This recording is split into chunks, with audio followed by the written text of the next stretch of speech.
Hi. Welcome.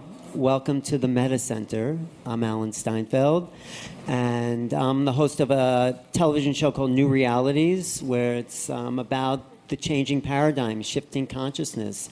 So I do a lot of events as well as doing this television show here at the Meta Center, because that's what this place is about, with my good friend Jodi Serota, who started this, 3 or 4 years ago? 6 years ago, she's been here, bringing the metaphysics to New York and bringing lots of amazing people here to the city and to the center. And we thought we'd collaborate because it's the dog days of summer and everyone's just keeping cool. So this is a good place to keep cool, I think, and to expand consciousness. So this is the first of a series of events that we will do, which is a sort of networking and also discussion about the evolution of consciousness. Great way to start off a discussion about consciousness and astrology and where we're going is to know that it really all does come from us, our consciousness. And I just wanted to throw out a few ideas. And well, let me introduce the panelists here. We've got Linda Joyce at the end, and well-known astrologer. All these are the best people I knew who were in touch with astrology. Monty Taylor. I think Monty and I and Jodi took like 101 spirituality together in New York when we first got here. And Rebecca Gordon, who's a great astrologer. And Raffi Nasser, and Raffi has a very unique approach, but, well, everyone does. But I just wanted to throw out, it's interesting that 42 years ago today, we first walked on the moon, July 20th, 1969. And we sort of reached out and touched the thing that was an extension of our consciousness. And then a couple of weeks after that, there was the Woodstock gathering, and the whole Woodstock generation crystallized. And I'm just, and that was the end of the 60s, and that was a time of coming together. And there was something about all those events then that shifted how we think about who we are in terms of our culture. And we birthed a collective at that time, at the late 60s. And that sort of has to do with where we're going now, because there's another wave of the collective about to be birthed. And that has to do with a sort of integral sort of understanding. So I want to just throw that out to Raffi, because I had a long discussion with him about the idea of astrology being a creation of consciousness. I think that's what you meant. And then we'll have the other people, everybody else add, and then we'll ask questions and we'll continue on. But I just wanted to get that perspective, and then everyone else could comment about that. So do you want to just start that? Sure, I'm happy to. For me, astrology herself is on an evolutionary journey, and the evolutionary journey of astrology mirrors the evolutionary journey of human consciousness, right? And so, for instance, during the Paleolithic, within the context of that structure of consciousness that emerged around 50,000 years ago, we see the emergence of a paleo-astrology, an archaeo-astrology. And then 12,000 years ago, the Neolithic arises, and we see the human consciousness give rise to astro-divination, right? And then during the axial age, about 2,500 years ago, during antiquity, we see the emergence of a different kind of astrology. The horoscope is invented, right, and it's bound to a very strict logical determinism that reflected the mood of the times. And more recently, we see the emergence of modernity, and within the context of modernity, the rise of a more choice-centered astrology. And in the past 100 years or so, we see post-modernity emerging, and within the context of the focus of postmodernity on interiority, we see the spiritualization of astrology and the wave of psychological astrology emerge within the context of that paradigm as well. And now there's a new paradigm that is about to emerge, and I think that everyone in this room, anyone who's ever heard of the Meta Center, is a co-creator of the groundswell, right, that's beginning to form. It hasn't perhaps made its way into the mainstream, but it's happening. And so we can expect yet another whirl in the spiral of human emergence, right, another perspective to arise in the collective. And so we can anticipate a new form of astrology to emerge out of that mix as well. And so, what to call that next wave? Some people call it integral or postmodern. Whatever, who knows what history will refer to it. But what does that look like? What does that new wave look like? And then I'll also ask everyone. Right. Well, for me, it's consciousness-based, right? And so when we create a consciousness-based framework, what kind of astrology emerges from that particular perspective? So I've worked out for myself the broad contours of what I anticipate might happen. I call it post-metaphysical astrology. It's a form of noetic astrology, and over the course of the evening, I'd be happy to share with the group some of the insights that I've had. Okay, that's a good introduction. So let's ask Rebecca then. Because this is sort of a deconstruction of astrology in a sense. What makes it up and what drives it forward, and how is astrology evolving in relationship to our consciousness? So that's sort of a field you work on as well. You want to? Either mic. Sure. I'll take that one. This one's a little hollow. Okay. Thank you. This is Rebecca Gordon. Hi. Thank you, Alan. So yes, this is something I've pretty much devoted my life to since I was about 14 years old, and I first discovered astrology actually at the age of 14. And I did apparently my first birth chart reading then without really knowing it, and then I went under a mentorship. So I started very young. And I started writing my first magazine column at the age of 24. So I've been doing this for a while now. I feel like the microphone's a little bit loud. Is there any way we could turn it down? Adjusting it, yes. Okay. Okay. It's okay? All right. All right. Great.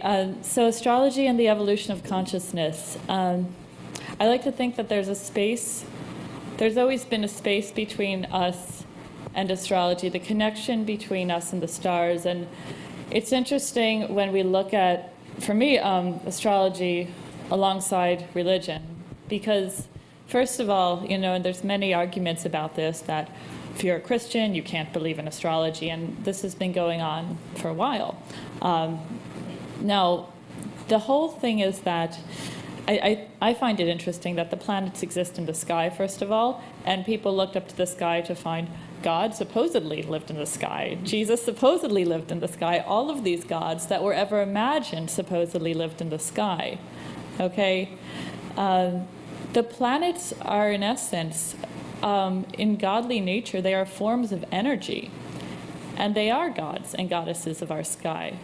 And people have called them many different names over time, and we can all call it one. But this is, the planets are these archetypal gods and goddesses. Throughout history, I feel like in the beginning of time, of course, when it was all about conquering and hunting and procreating, people used astrology for necessity. As Raffi was saying, we needed to. And obviously we've evolved so much since then. And I do feel like astrology has gone through this wave in and out of popularity through time as well. There were times like the scientific revolution and people where it was completely minimized, and it was put down. And even... But is there something new happening now with us? Yeah. Yes, bringing that to what's going on now. It has been minimized. It has been very popular. It's been in and out through time. Now we're at the first time, really, where we're kind of...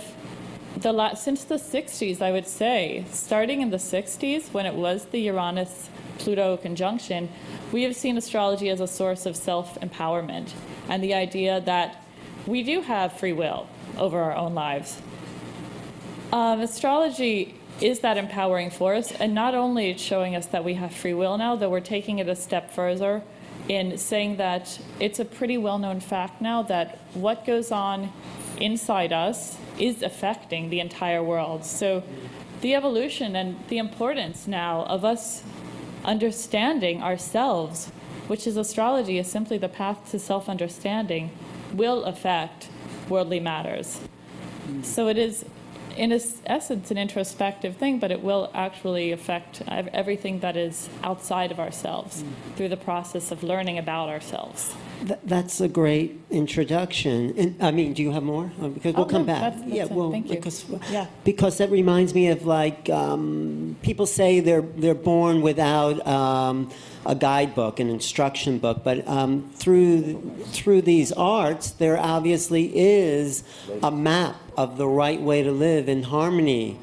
You know, the word disaster means to be out of touch with the stars. So we can move out of harmony or in harmony. So, Monty, please add to that discussion.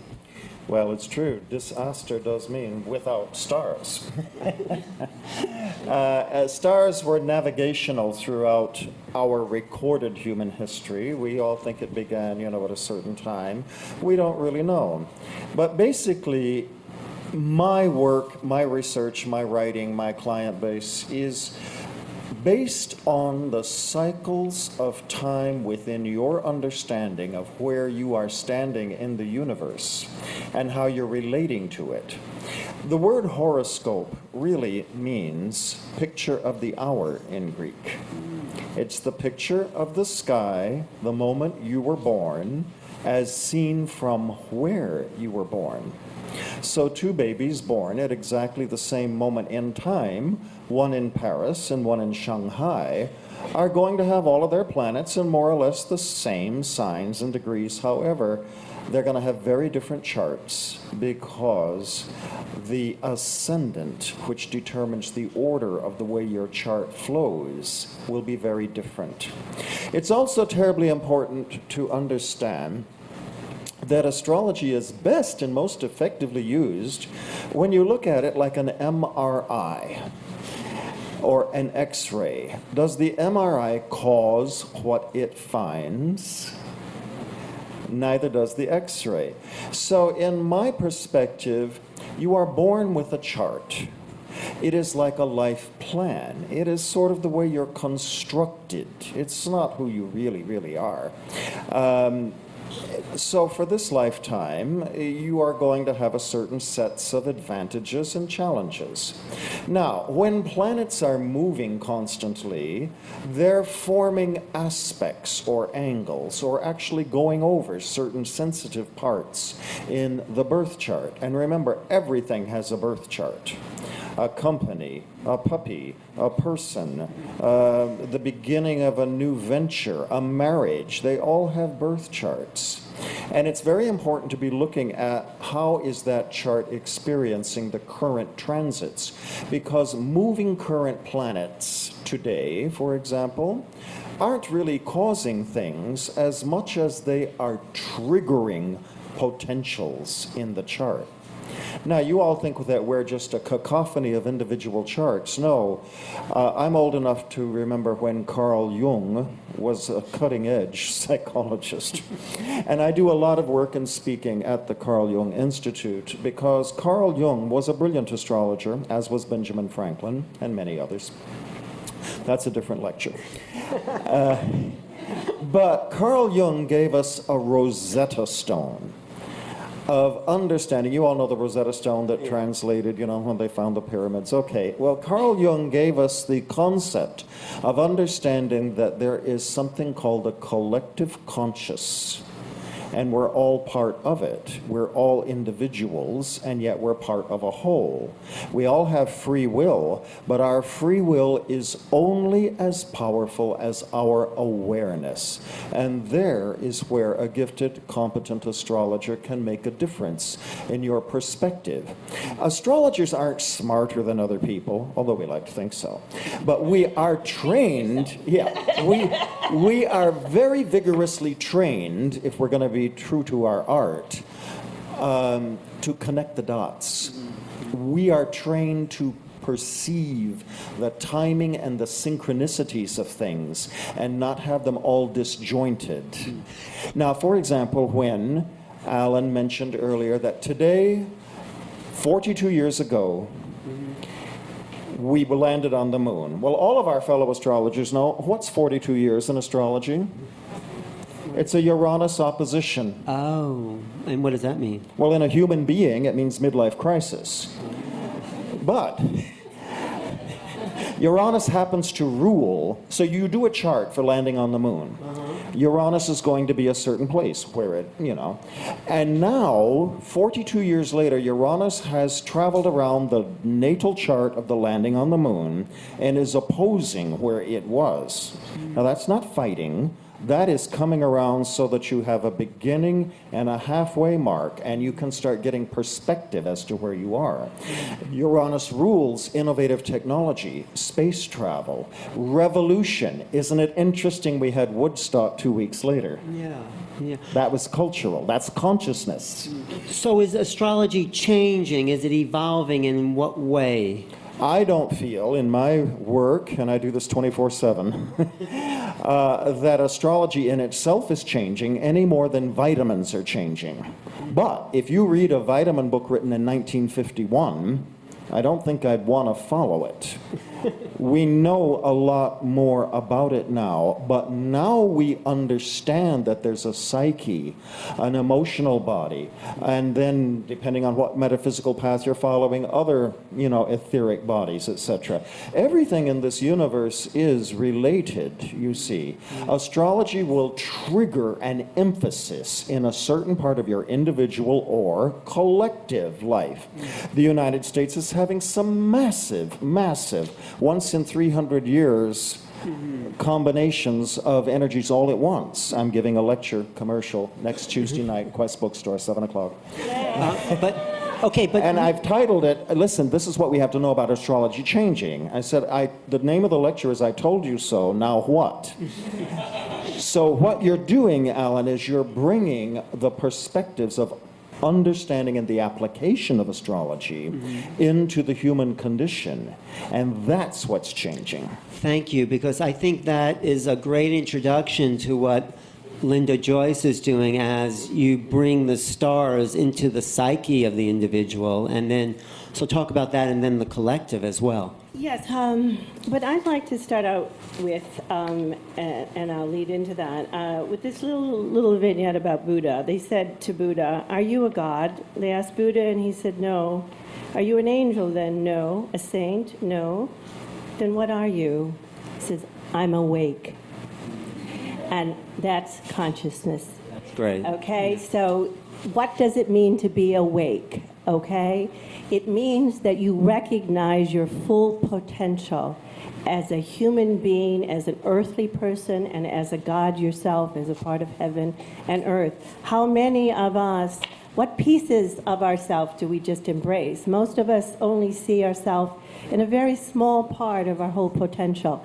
And the beautiful part about astrology is that it helps you gain a greater awareness of who you are. When I first went for my first reading, I had no awareness of what I was about to experience. I was going for some fun for an afternoon, and it changed my life. Is that better? I don't know. It's too long. It changed my life, and as people saw me in astrology, and in those days, not just as an attractive hostess, but as an intelligent woman. I remember they look at my chart. "Oh, you can handle this, you can read this, you can do this." All of a sudden, I was being related to in another way. But astrology provides you the journey, just like Joseph Campbell's hero's journey. It's the journey to fulfillment, to the fulfillment of the soul. Now, where we are now, but it begins, the first step in consciousness is to overcome society's rules. What you've been taught is real. What you've been taught that limits you. We all are held back by those limitations, by what our family taught us, by what society teaches us, and then there's those few brave souls that become rebellious, or nobody changes the world without meeting a great deal of opposition. So now we're in a state now where all of our lives are changing. The vision of who we are is changing. With Uranus in Aries, square Pluto, wow. We have to get a new vision of ourselves and where we're going. The spiral is about to move up. And I know that I don't know anybody who's not changing their life in some way. Now, the best way to gain consciousness is to move into the unknown. If you can't, you will stay in what they call slumber or maya or illusion if you stay in your comfort zone. And most of us don't like to be uncomfortable, do we? We don't like those challenges that seem to always fall on our path. And sometimes, how many times have you heard a story, well, they got fired and then they had to start their own business in the kitchen and then all of a sudden, whammo. Well, when you're, the wonderful thing about astrology is if you go to someone who's gotten fired, it happens in their 10th house usually, and often it's you think you're separate from being fired. No, you want to leave, you just can't. So look at it and embrace the new path you've just been kicked out on and find something new of yourself to put on that. That's consciousness. Embrace the new, as far as I'm concerned. Thank you. Thank you. Anything to say about the evolution of astrology itself? Yes. I think the biggest thing that we have to pay attention to besides the whole new beginning that's before us, is the Neptune in Pisces. Because spirituality is going to be on the rise, as well as delusion and false prophets. Yeah. So beware. Welcome here. This seems like a really nice place, and a place of very, very wise people, but be careful. There's going to be a rise of a lot, because people want more than religion with Neptune in Pisces. They want a direct connection to God, to the eternal, and it's going to bring about a greater consciousness if we can get past all the false frauds. Yeah, definitely. We don't do any sweat lodges with people you don't know. No, there is something changing, and I think astrology, as we've heard here, is a sort of map to this change. So why don't we go a little deeper into that noetic understanding and how you, well, in this discussion I had with you, you also mentioned the way we assign meaning, right, and then we live from the meaning we assign, and how that can be changing as well. Right. So maybe I'll answer your question on the next round. I'll sort of set a context for the answer. Great. Okay. So about 10 years ago, I had a profound astrological crisis. Now, let me put it into perspective. I didn't know what my birth sign was until I was 22 years old. And a rather attractive woman broke the news to me that I was a Virgo.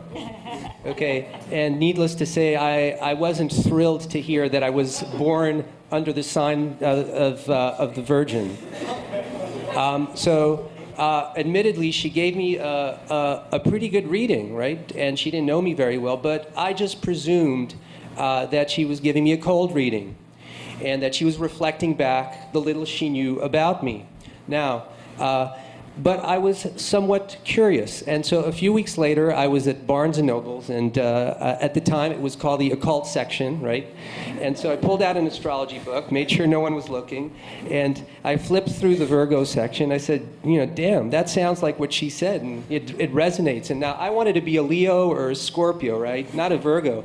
So I read the chapter on Leo, and I skimmed through the chapter on Scorpio, and they didn't resonate the way the one on Virgo did. So my skepticism was now upgraded to confusion. I wasn't sure what to make of astrology.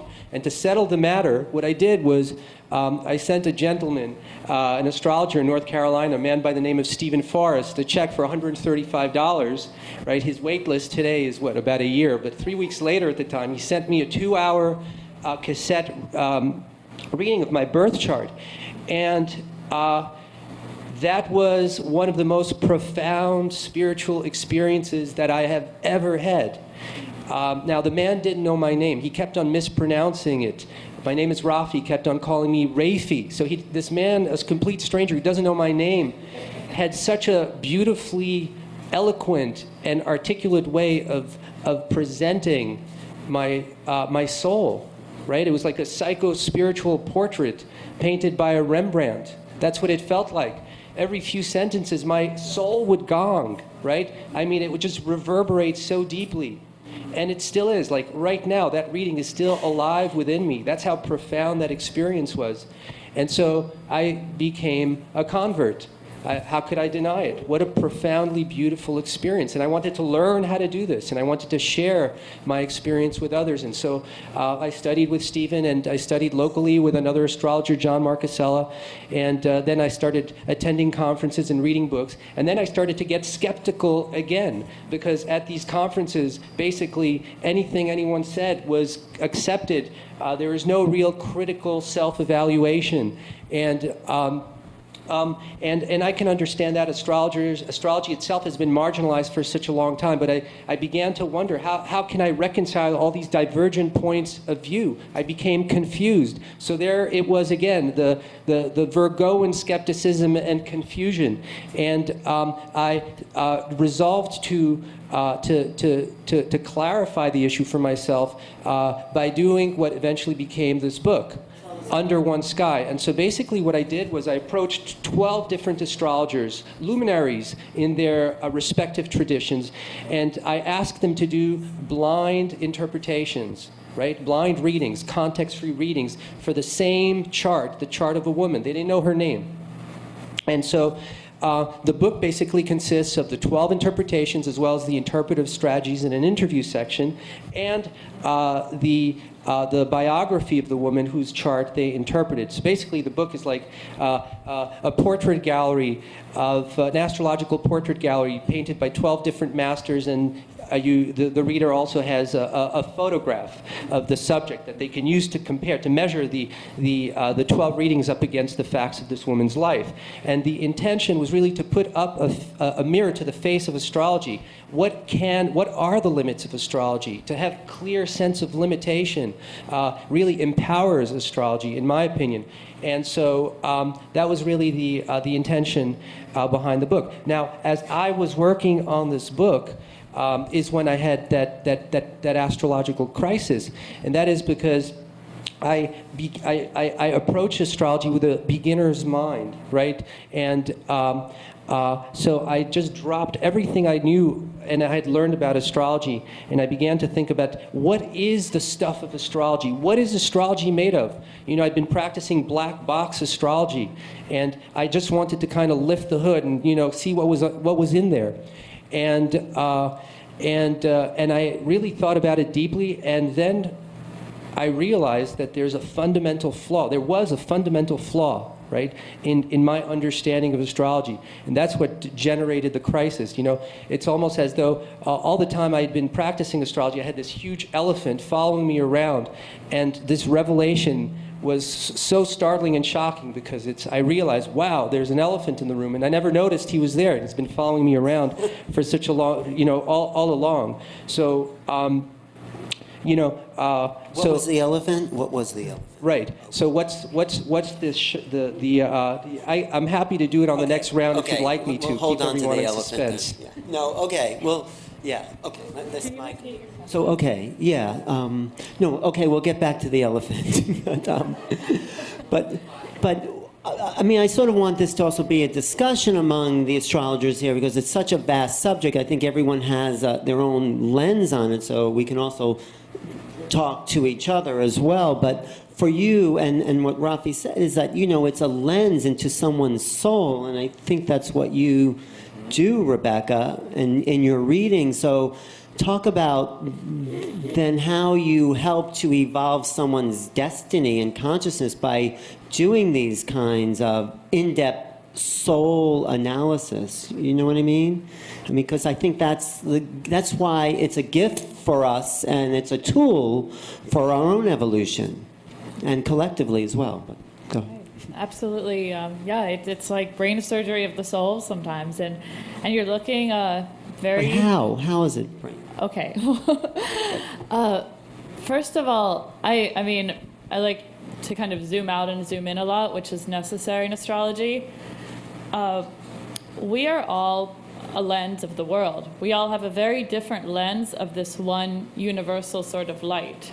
And we all see it, we all see the world in quite a different way, first of all. And that's what your natal chart is, essentially, is your lens of the world. What came before you and what your patterning is. it's coding. It's a bit like your karmic DNA. And your chart, your birth chart, is actually relevant to your entire lineage that came before you. And it's similar to a tapestry. Like if you imagine a large oriental rug, there's a certain pattern that exists within that, and that pattern existed in your mother's chart, maybe in your father's, and maybe 8 generations ago. And maybe every 8 generations, there's somebody born on the 22nd. I was born on the 22nd. Of course. So that is just one of the many patterns. And maybe every generation, there's a man born with a Leo rising. But what I'm saying is we are all this beautiful fractal, and we are all this patterning. So then we say, well, isn't it destination? What can you do with your pattern? Can you change your pattern? If we're born with a pattern and a DNA code, can we change it? Well, essentially, no. If you're born in one way, I'm going to show you both sides of it. You know, if you're born in Mexico, you can never build an igloo. It's not going to work. You know, you can only work with what you have. So often when we're born, we don't know what we have to work with because the road is already paved, and parents, teachers, and people along the way and friends will say, okay, go on, go on, go on. Not a moment for that necessary introspection or support of what is that individual magnificent light. We all came here for a reason, and what are we here to do? What is that reason? That has been so denied in our culture. And astrology does show you that. Your natal chart shows you why you were born, what you're here to do. I feel like we're born to do one thing, which is discover ourselves and evolve ourselves. Now, that's a lot, though. That's huge.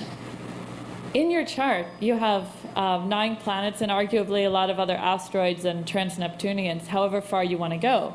I like to keep my soup pretty simple, a few good ingredients. So I use the 9, okay?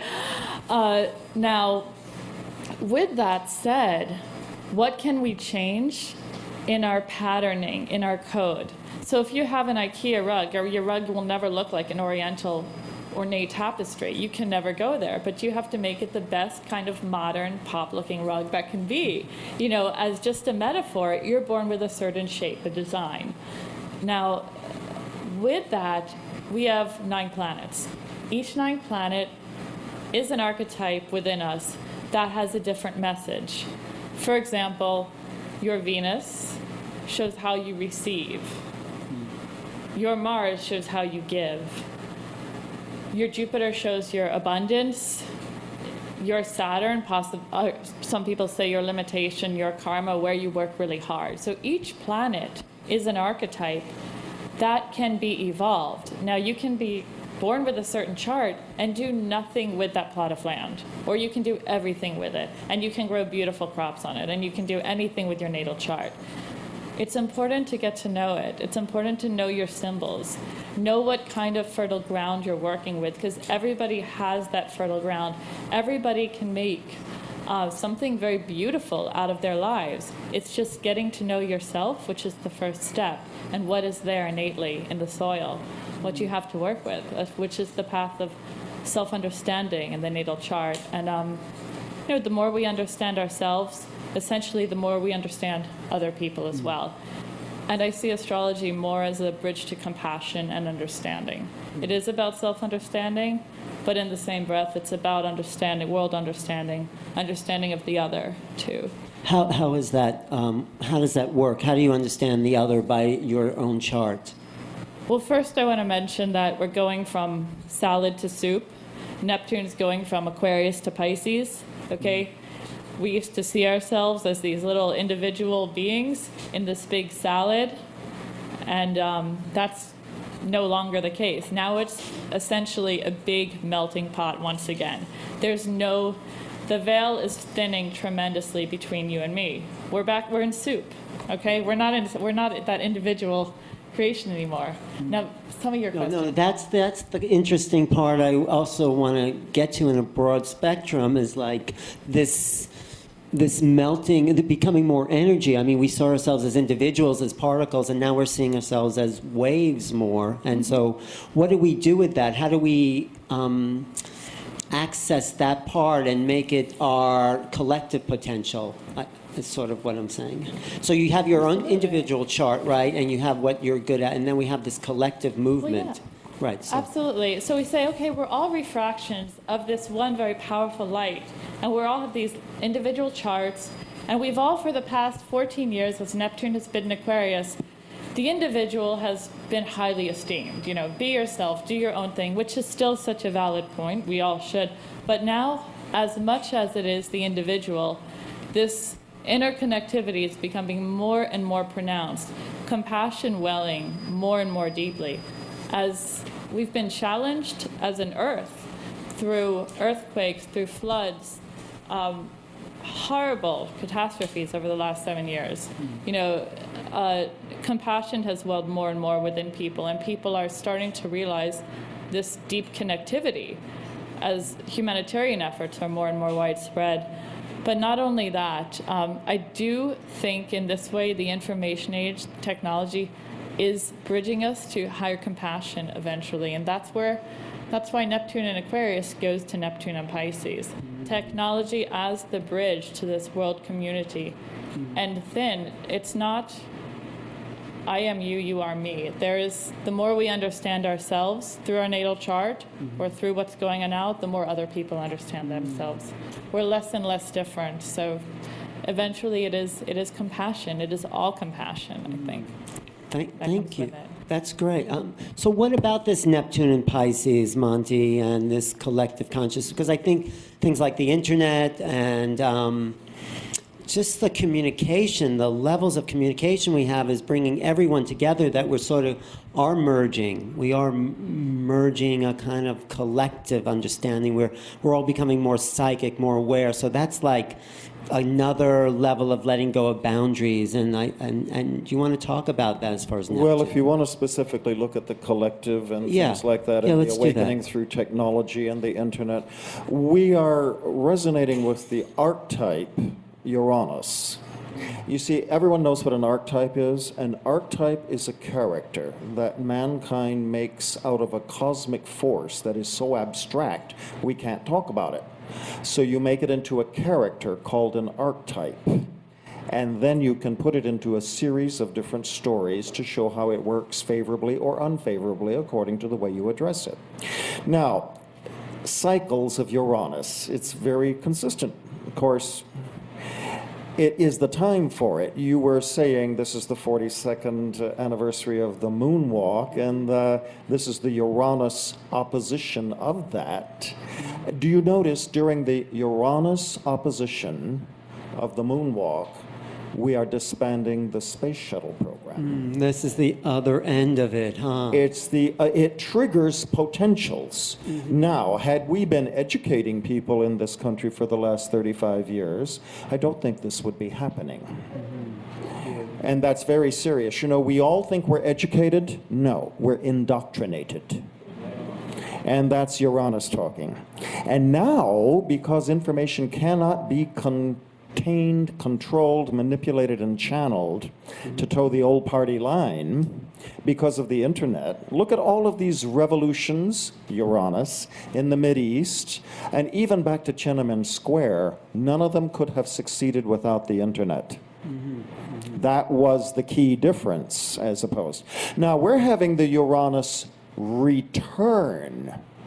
Rebecca was just talking about the floods and the earthquakes and all of these things. We're having the Uranus return of 1930. Anybody know a little bit about history?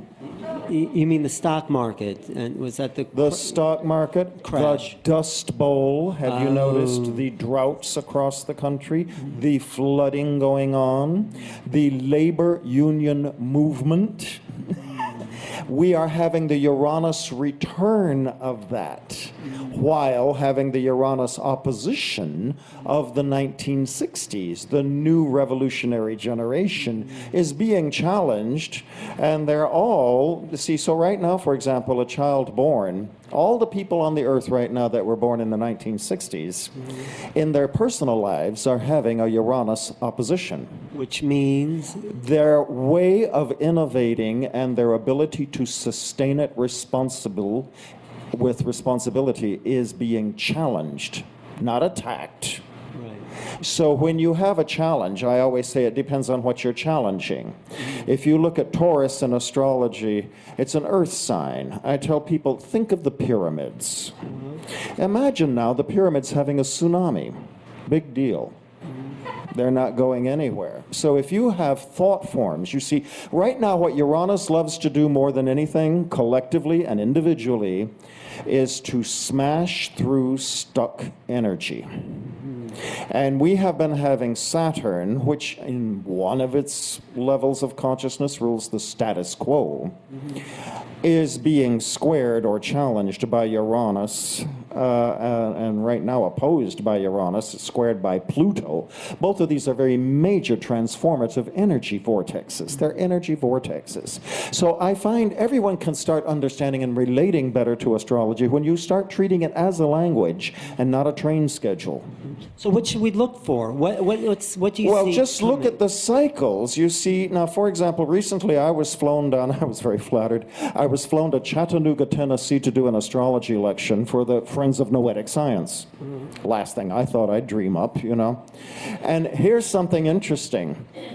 They said to me, Mr. Taylor, do you mind if we drive you 6 miles down the road over the state line for your lecture? Because we could be fined $300 if we present an astrology lecture in the state of Tennessee. Really? Really. And that is true in 17 states, including Chicago. There is a full-time person with the Mountain Astrologer who does nothing but follow up all the legal challenges to astrology around the country and reports on them. Wow. Now, that's very interesting. So, I get over into Georgia. And I'm going to talk about astrology, and I have a very nice audience, except they were being very polite and very southern. Now, Mr. Taylor, is Jesus in this? And isn't this part of the occult? And I said, oh, well, we all have our work cut out for us. And I said, there's nothing threatening to your belief system. After all, it took 3 astrologers to find baby Jesus. Don't forget that. And they started paying attention. And then we just quite calmly said, and by the way, haven't you wonderful Christian ladies with all the work you do noticed that Easter and even Passover is a different time every year? Why is that? Christmas is always the same. No one had a clue. I said, because Easter is astrologically calculated. Well, it's the first Sunday after the full moon after this spring equinox. Thank you. After Yeah. the sun goes into the sign of Aries. Right. The spring equinox. And the first full moon Well, after that. I tell you, I was getting out the smelling salts and everything, so I toned it down and started explaining. And this is the way astrology becomes organic and relevant. You see, my job is to make astrology relevant to the perspective that wants to learn about it. And that has to be flexible because you're dealing with different perspectives. Perspective is more powerful than what you think is reality. So did you make a dent in those people? I did an enormous one, and what did it was, I said, you know, the Greek word zodiac means wheel of animals. Now, I'm sure at all your church bazaars and county fairs, you have a merry-go-round.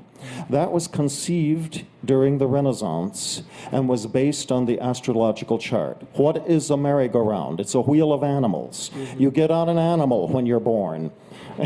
You keep going around this merry-go-round, you see, in the celestial sky. And every time you come back, or when a planet comes back to where it was when you were born, you have a chance to grab the brass ring of awareness according to what that planet works with in your psyche.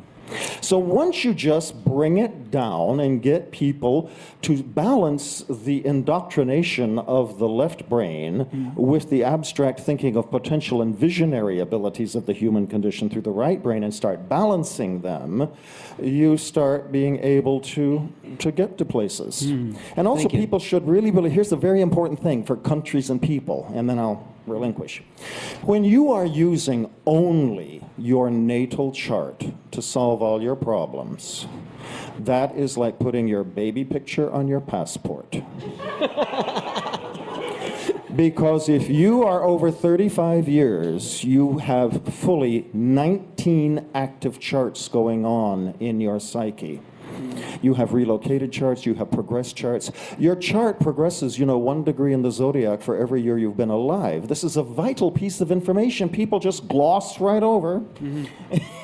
So I just want people to understand the component, relevant, essential that we have now discovered in these last 30 years. No, it's a complex science, absolutely, and that's why there's all of you having your unique perspective up here, and it's all very unique. I mean, you're Uranian, she's Neptunian, and why don't you talk about that? Well, what I've heard is that the inner planets rule the personal, and that the outer planets, after Mars, Yes, the collective consciousness. And it's okay to disagree. You don't have to agree with everything I'm saying. No. Believe me, that's not a problem. Anyway, you had asked me more about what I did. One of the unique things that I've done in astrology is that I've taken the 12 signs of the zodiac and turned it into 12 questions about your parents. 6 for your mother, 6 for your father. The yin are for your mother, the yang are for your father. Now, if you answer those questions, I don't need the chart until it's time for predictions. Because what we all do is repeat or oppose until we learn to choose. And we don't even know, you talk about consciousness, we have no awareness that a lot of the things we believe and that we do or repeat is either in opposition to our parents or in repetition of our parents. And until we choose, we have no consciousness. So when you answer these questions for me, which are not yes and no questions, they start off as like, did your mother have a dream? What inspired your father? Did you ever rebel against your mother? If you never rebel, you never find out who you are. So if you're in a situation where you don't feel safe enough to rebel, or you feel too spoiled to rebel, either one, you're going to have a tough time. So the thing is that when I make these little dots, when you answer these questions, you can see the relationships you choose in your life so easily. And then, of course, if you have the chart, I always start off with the chart so people know that I'm using astrology, but when you answer those questions, you turn the chart into an actual experiences in your personal life. But how is the chart related, your birth chart related to your mother and father? Because that's how we learn everything, and we don't get conscious until we get away from our family, until we start creating the world. This is what we were given. Rebecca was talking about this. We're given these things. It's what we do with them. Some people do nothing with them. Okay? We stay in the same thing, repeat or oppose, okay? No consciousness. Just flip the coin. Choice is consciousness, but you have to be aware to make a choice for you. What you really have, you have the ability to create your life your way with what you're given, but you have to use what you're given. So if you had a tough childhood and you had nothing, or you were abused, if you can't work that in, if you negate it and deny it, now you're disempowered and you'll meet it in your life and everybody else. If you own it and use it, because let's say whatever abuse you had, it now makes you much more sensitized to other people's suffering. And there is no healer in this world who has not suffered, because they could never relate to anybody who has pain. And so everything can serve a purpose for you and is there for you and was put there for you to use, not to deny, not to run away from, but to accept. And through acceptance comes transcendence. So owning it, I mean, what I've learned is that we're here to own the human experience. So what you're saying, what we repeat the patterns or oppose the situation. It's the same. If your father was a gambler and you become a gambler, same thing. If you don't gamble, I hate gambling. if you don't gamble at all, means you don't meet the moment and take the necessary risks to create your life. So you're still stuck in the same place. So the chart is a sort of map of. It's a total map of what we can overcome in our life. It's what you're given, but now you talk about consciousness. I have a little different take on I think that I divide the chart into 3 or 4 levels of consciousness, okay? And the early signs it's sort of like win-lose consciousness. When you're a child in the playground, I push you down, I win, you push me down, you win. It's sort of like there's got to be a winner, you got to win the sports game. It's not about learning from mistakes, and there is a win-win situation here, because I think if you learn something, it's never a mistake. It's a building block. And so Mars in a chart could be a very tough aspect of Mars, which is our aggressive side. If you have that and you use it aggressively to dominate others, that's lower consciousness, because you're trying to find power through opposing someone else, through putting someone else down. And the truth is, it's all about us. You're the only person, you should be in competition with yourself, no one else.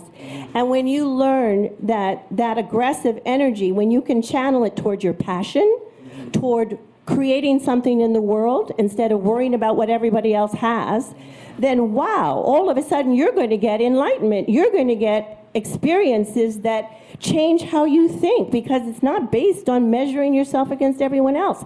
And I don't think anybody can get very enlightened as long as they're still the pleaser. And believe me, I was for a big part of my life, so it's not really a criticism. We all go through that. Right. It's like, as long as your world is based on making everybody else happy, and I'm going to preface this after it, you can never find out who you are. You can never find your own path, your own destiny, your own fate. You can't take those risks you need, because half of the time, your path is going to lead you away from what your parents want for you. So by looking at these questions that you Yes. created, we can see what our patterns are. Yes. And we can use the astrology Well, as it a makes it tool. really personal. So even if you don't know astrology, and it's called The Star Within by Linda Joyce, even if you don't know a chart, you have these experiences that, if you answer the question, which reflect your chart.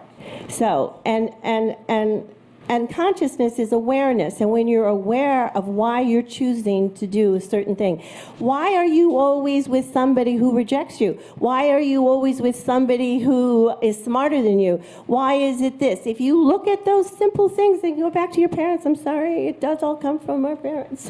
That's what Freud said, yeah. You know, but it doesn't have to stay there. Right. You have a choice to move beyond that, and that's where And take consciousness. that Yes. path and become the creator of your own chart Exactly, in a and way. I really believe that. I try to show people why they're choosing the way they do. I don't make choices for people; that's up to them. But I show them the consequences of their choices by it, and I can show them what their choices usually are by their chart. Thank you. Thank you. So that's what I love about these astrologers, is that they're showing astrology as a tool for our own evolution of consciousness. You know, we're here to wake up to our higher destiny, and these are maps, and there is a map for our own individual souls awakening, and that's part of this evolution of astrology I feel is happening now, because I think 20 years ago or 30 years, we couldn't have that kind of discussion where it's about conscious awakening. I mean, consciousness has kind of become the new code word. So why don't you go into the elements? And I wanted to ask you, I mean, hearing what other people said, is it also, where do we get those meanings from? And yeah, go ahead. Okay, yeah. So my crisis. So basically, I wanted to get to that beginner mind state, you know, just empty, drop everything, right? And just consider the one aphorism that tops the list of astrological aphorisms, right? As above, so below. Can't get more basic than that if you're thinking astrologically, right? And so I really began to concentrate, right? And on the meaning of as above, so below. And you think about it and it kind of makes sense, you know? Capricorn is the sign of winter. Why? Because the sun is moving through Capricorn in the wintertime, and what are the qualities that you need to survive winter? Resourcefulness, and you need to ration your resources, and you need to restrict and limit your intake, and you need discipline, and you need resilience. And so there you have it, Capricorn, the meaning of Capricorn, as above, so below, and it makes sense. And as you round the zodiac, basically, you know, you're tracing the agricultural cycle. So, you know, the sun is strongest in Leo. Why? Because it's hottest. The hottest time of the year is in Leo, you know, and Aries is the sign of the warrior. And if you're in an agricultural society, well, guess what? Spring came, time for war season, right? And productivity and work at harvest time with Virgo and Libra is the most beautiful time of year, and then nature dies, right? Scorpio, and so on and so forth. So you kind of trace the harvest cycle, the agricultural cycle, and the zodiac, and they match one to one. And that makes sense, right? If you live in a flat world, right? But we happen to have a northern hemisphere and a southern hemisphere, right? There's one above, but there's two belows, right? And if you think about it, when it's winter in the northern hemisphere, it's summer in the southern hemisphere, right? So it's not as above, so below if you're born in the southern hemisphere on December 22nd, right? It's a completely different orientation, a completely different relationship to the cosmos. So it's as above, so belows, the two belows, the one above, two belows problem, right? That kind of just, made me crazy. And that's just one example, because when you scratch the surface, you pull on that thread, there are many, many other problems that of that nature that arise, and I won't get into them now. We'll just keep it to the one above, two below's problems. But that kind of struck an arrow right through me. I was devastated. How do I make sense of astrology within the context? How can the zodiac be biased? How can it privilege the northern hemisphere? It didn't make sense whatsoever, and I read everything I could about astrology, and I couldn't reconcile this problem with anything that I read. And why is that? I found two basic orientations. The first orientation was the pre-modern one. And so the notion there is that you looked up 600-700 years ago, you looked up at the sky, and what did you see? You saw an eternal heaven, right, with immutable laws governing the movement of the planets, right? And so presumably God created the world in 6 days, and on the seventh day the heavens were up there, and presumably, if you believe in astrology, the zodiac was up there, and the meaning of the planets. Right? And so that didn't make a lot of sense. Why would God privilege the northern hemisphere? Why not create two zodiacs? Why not create a zodiac that reflected the below on the southern hemisphere? And so that didn't really make a lot of sense. And the notion from that particular point of view is that if it's metaphysical, and by metaphysical, I don't mean that pejoratively, but simply that at creation, whatever forces it is that define astrology existed, right? And so it's just a matter of us kind of discovering the meaning of the zodiac, discovering the meaning of the planets.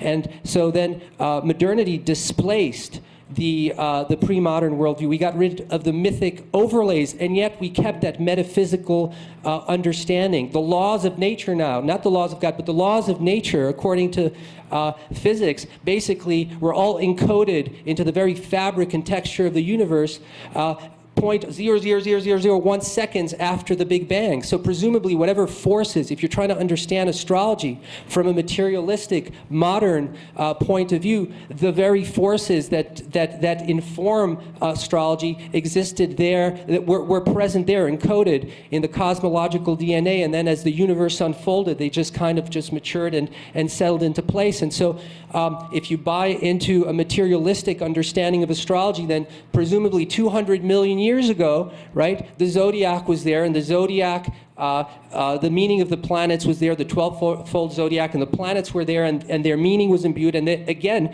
waiting for us, human beings, to discover what they symbolize. And so fundamentally, you've got these two orientations, and one is superhuman, right? So God created the zodiac, and the other one is subhuman. It's some kind of subatomic rays. At the time of the dinosaurs would have horoscopes. You could have an Aries triceratops, presumably. Sure, why not? If the zodiac is there and the planets are there, why not? Absolutely. And both of those orientations couldn't really be reconciled with the one above, two below's problems. And so that set me off on an adventure, on a quest for some alternative paradigm that I would be able to reconcile with that fundamental problem. You want to just give us a hint of how you reconciled it? No. In the next round. No, but I'm interested. Oh, the punchline. Okay, but no, I'm interested in what people have discovered individually as they investigated this science, basically, and art. Like Linda had discovered her own way of working with people and creating her own questions. I'm sure you, Rebecca, have discovered some amazing insights that weren't written in books that you use with people. And I'd like to know, like, share like the revelations of that, and then how you do work with it, and how in a way it all came together for you. Like when you look at something, it becomes a whole story of that person's soul's evolution. Yeah. Okay, I'll start that question with what happened when I was 14 years old and I saw a birth chart for the first time, and what happened. And up to that point, I think I had been just painting a lot. Everybody around my school was like, oh, she's going to be this famous artist. And I was only 14, and they had my whole life planned out. You know, my paintings were up all over the school, and this was all I was doing. And then I was babysitting somebody across the street. I found Linda Goodman's Sun Sign dust-covered book from the 70s in a bookshelf there. And I was like, wow, this is, I loved astronomy. I was, since I was very young, I was always interested in astronomy and also psychology. And this book seemed to put astronomy and psychology together. And anyway, inside the book, folded up, was a birth chart. So I opened it up, and I just looked at the birth chart as you would look at a painting, you know. And that was this was my first introduction to astrology. So I looked at it like art, like it was.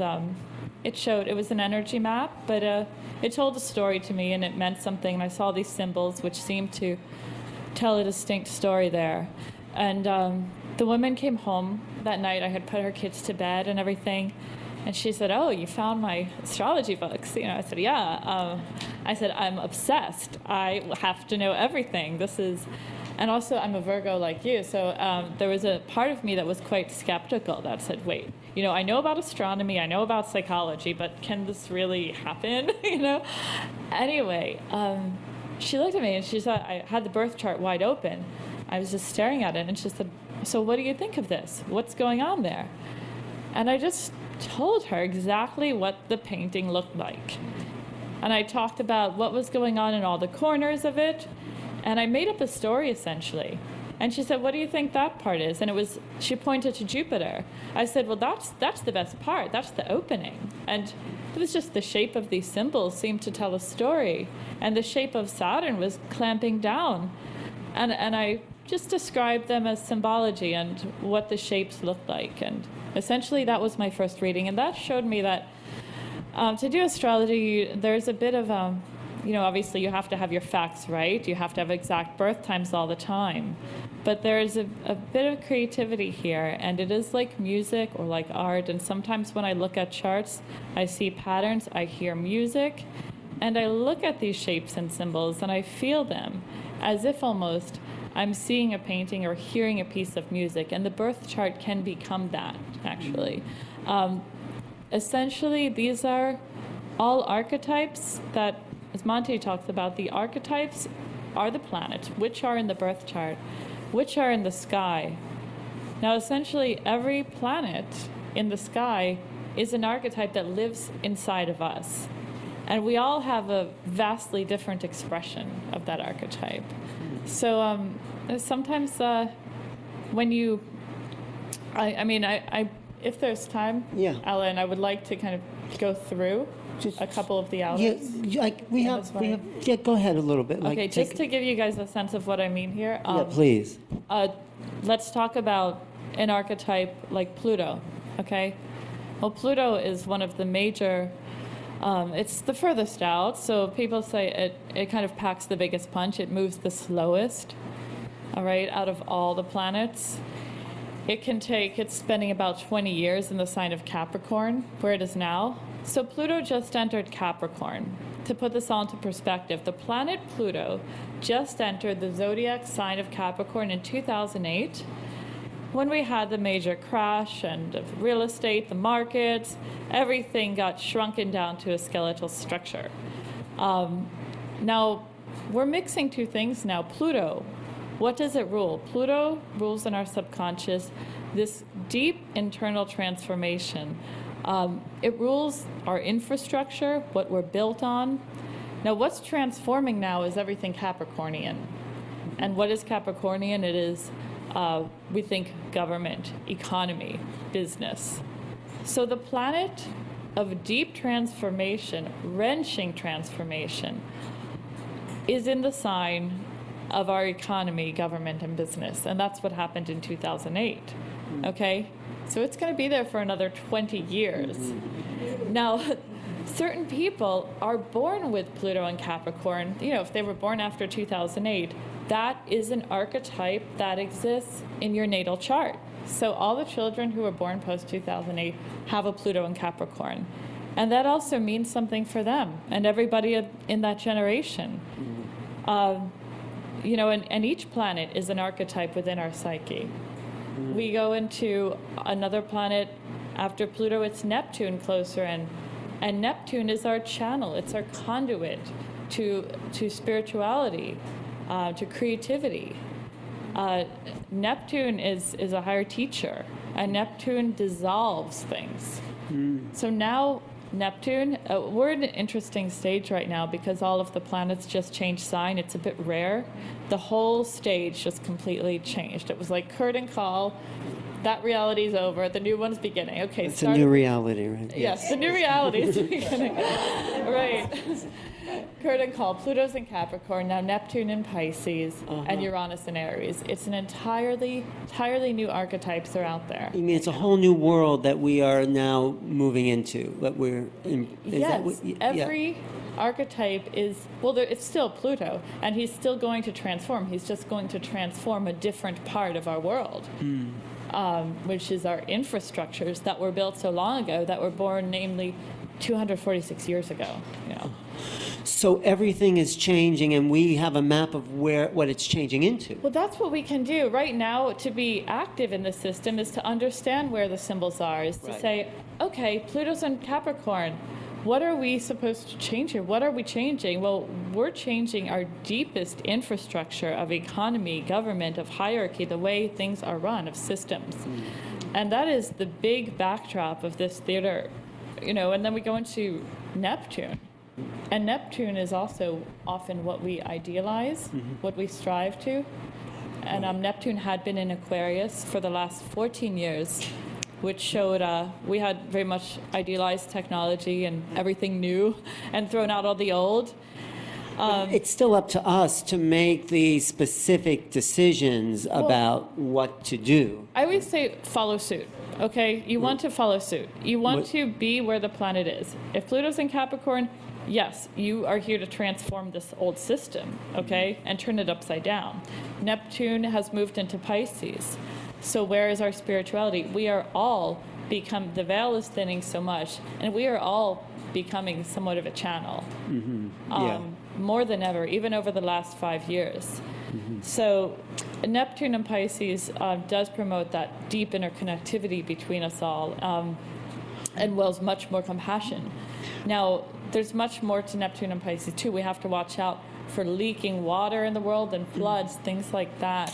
Which not like we didn't get enough of those with Uranus and Pisces. But what you're saying is, so whatever that's been happening these last few years will continue to happen and build for a while because all these planets are in new signs. Well, with Pluto, it's been there since 2008. Neptune has basically just moved into Pisces, so this is a whole new stage for Neptune, which we've been obsessed with technology. To a point that it began to hurt us and isolate us over the last 14 years. And that was Neptune in Aquarius, the sign of technology. And now, as Neptune's moving into Pisces, a sign that is so connected, like the cosmic soup. We are all one now more than ever with Neptune and Pisces. No, that's great. I mean, I get that overarching. Yes, I just go want ahead. to go into no, one go more ahead. planet, which is Uranus, which is the planet of the individual. Yes. And Uranus is in the sign of Aries. So here, the individual rules. You've seen this happen with beginning, I guess it was about 6 months ago. The whole slew of what's been happening in the Middle East with Mubarak, a 30-year rule ending. Uranus is about individuality, and it's about where we break away from the system. Uranus is in Aries, so the individual rights are more pronounced than ever. Now, the interesting thing about this time is that Uranus in Aries is squaring Pluto in Capricorn, which is happening for until 2016. And what does that mean? That means that there will be massive revolution around the globe. People that have been subjugated, that have been pushed down, like a system that's been going on for thousands of years in Egypt, thousands of years, has been turned upside down. And there will be many more of these. Not all of them will end well, that's the thing, but they need to happen. And we can be conscious of this. And Uranus square Pluto can be a bit of sometimes the rebel without a cause, but nonetheless, there must be a rebel, and there's a need to rebel and turn the system upside down first before we are able to create the new. So it does leave disarray. But So it is a map for our world and our conscious. I mean, thank you yeah, this for is that. where we're going. Yeah. That overview. And you know what I appreciate about these people is it's like all of you really feel astrology. You're not just looking at the chart and saying this means this. No, it's like some kind of organic internal expression. It's like a gestalt of being. Passion. It's a passion, but it's like it is like painting. It's like an art. I'm getting that sense of what astrology can be by listening to these people. And so you talked about the individual, a planet in a certain sign, but then they all interface with each other. It's like there's all, like you mentioned, the square. So why don't you pick up on that, Monty, and say, okay, we have the individual movements, but then the relationships of all these together create a complex design. Right, Alex. If you start taking one element of an astrological overview out of context, you're in very serious trouble. Very serious. They're useful, though. I mean, the Yes, individual to parts understand are useful. a component part, but don't just start focusing on that. That's what happens to people. That brings up a whole thing about marriage, career, home, family, because they challenge each other, you see. Let's just take something like your individuality, your first house, okay? The opposing sign is the house of one-on-one relationships. That's the one seeking balance. Now, in my world, opposition doesn't mean warrior. It doesn't mean tug of war. It means seesaw companion. Back and forth, finding balance. So if you want to start really understanding yourself, you're going to understand yourself in terms of your one-on-one relationships. Now, what will challenge a marriage faster than the fourth house, which is family? Core values. What else will challenge a marriage faster than career? What will challenge a career faster than marriage? But vice versa. Okay. I was just wondering if you can pick up on the outer planets Rebecca Now, talked the about. outer planets that we're talking about, this is essential. First, I implore everyone, you don't have to go out and become a mythologist like I'm trying to do. You really must understand the language of the mythologies. They are the expression of the evolution of human conscious and its understanding of where it is within different periods of time. So, for example, if someone, let's look at Raffi's initial perspective when you're at ground zero learning. How can there be one above and two below north and southern hemisphere? Well, that means you're not looking at the Earth as a globe. That means you think it's either or. It's not. In other words, the nomads had it right. Let's go back to the Mideast 4,000 years ago. Nomads said when the weather's warm, you go south and get the grass for the goats. And when the weather's coming colder, you change and you go with the seasons. Now, because of technology, Uranus, the first of the outer planets, we can now adapt the environment to our nature rather than adapting our nature to the environment. Now, this is both a great blessing and one of the most serious challenges to humanity in the history of mankind, because we are in danger of totally separating ourselves from Earth energy and the natural flow of cycles of life. Okay, that being said, one of the most fascinating aspects of astrology in my study of it is that many, many great astrologers have said, especially with these new planets, and they're new, since, like Rebecca said, if a child is born after 2008, he's got Pluto in Capricorn. You know, that hasn't happened to a baby since the mid-1700s. Does that put it in perspective for you? And we are having the Neptune return of the Civil War. And it didn't even happen to the baby because in the 1700s because they didn't even know about Pluto, and there's a whole thing about the awareness of planets. Now Yes. that's the point. Thank you for that question, Alan, because what is a quite established thing, Carl Jung especially championed it, it wasn't his original idea. When the collective human conscious has developed to the point where it can relate effectively to a new level of conscious energy represented by an archetype and a planet, Uranus, innovation, awakening, then that planet will be physically discovered and its effects ground in the human psyche collectively. Yeah, so when they discovered Uranus, mid-1700s, it triggered, did not cause, the American, French, and Industrial Revolutions.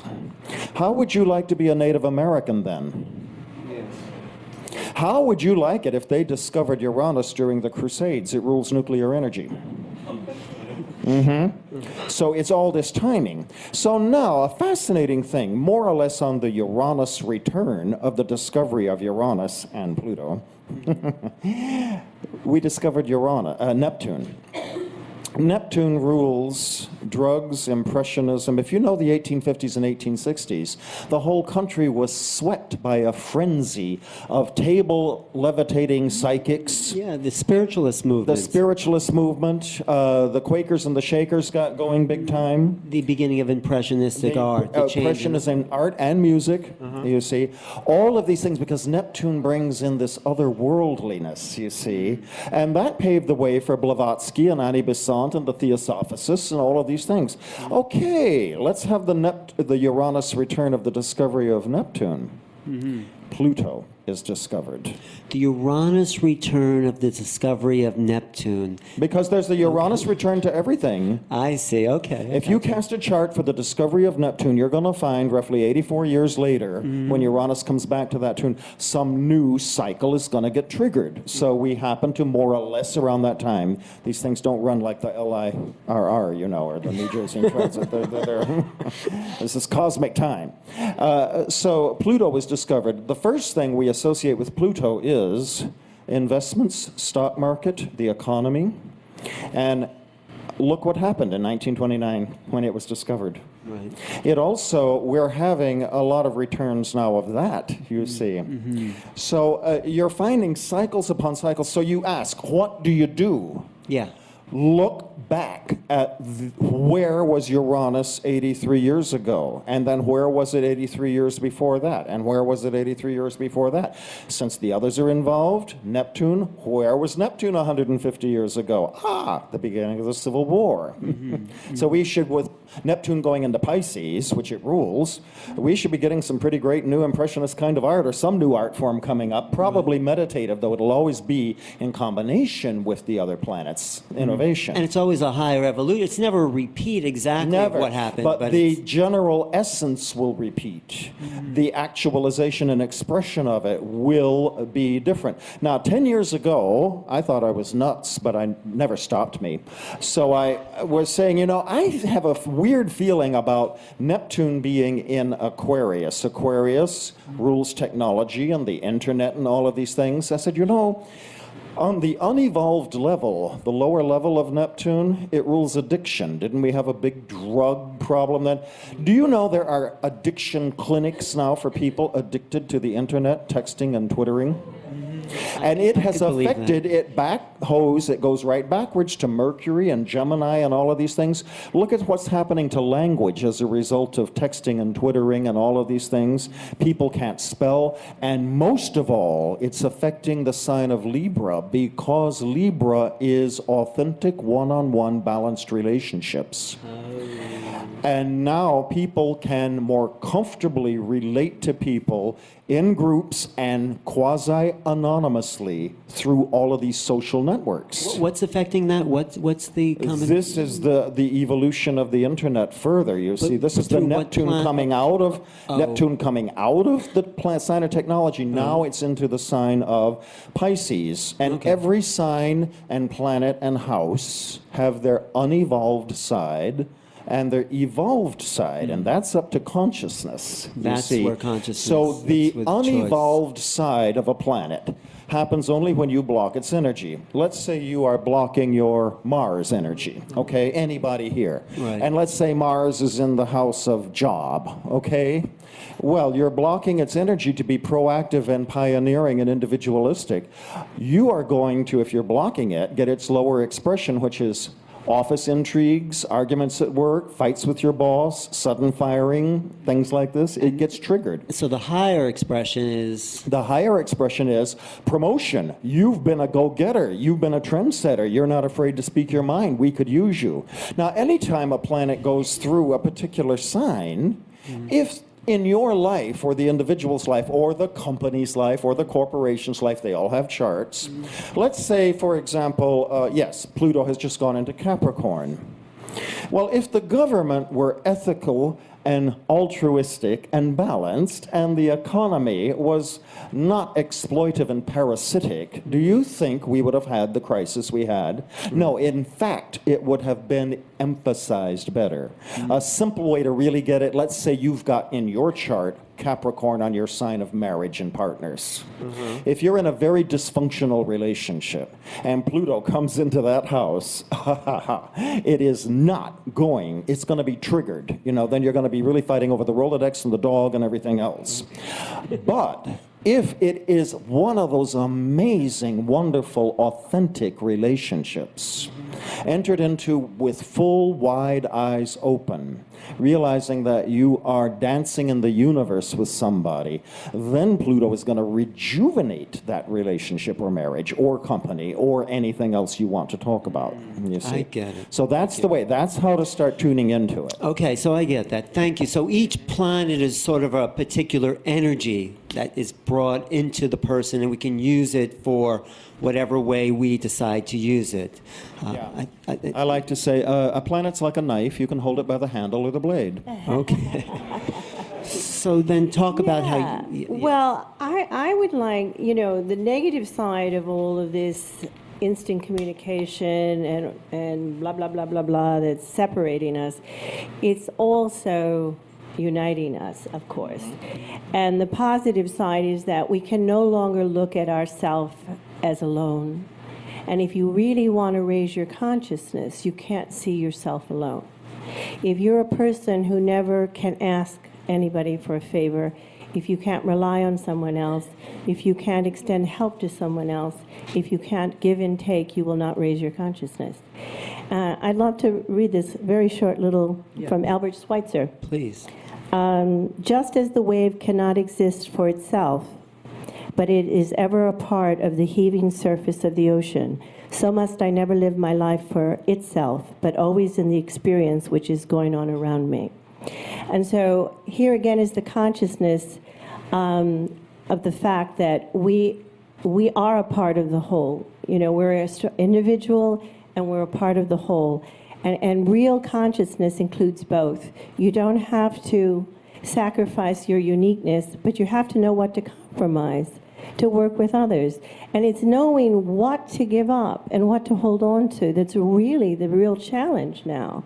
It's not, you know, what's really important, you know, and if you don't believe in a higher power, if you don't believe in a higher energy, you're going to focus on everything that's not really important in your life, and you're going to obsess about those things. And that, unfortunately, this spiritual emptiness of the times throws that addiction into a black hole that doesn't give you anything back, so you have to keep giving to it. But if you put your consciousness into something higher, you always get something back. And when you, I think all of us will agree here, when you do a reading and you help someone see their life differently or change their life,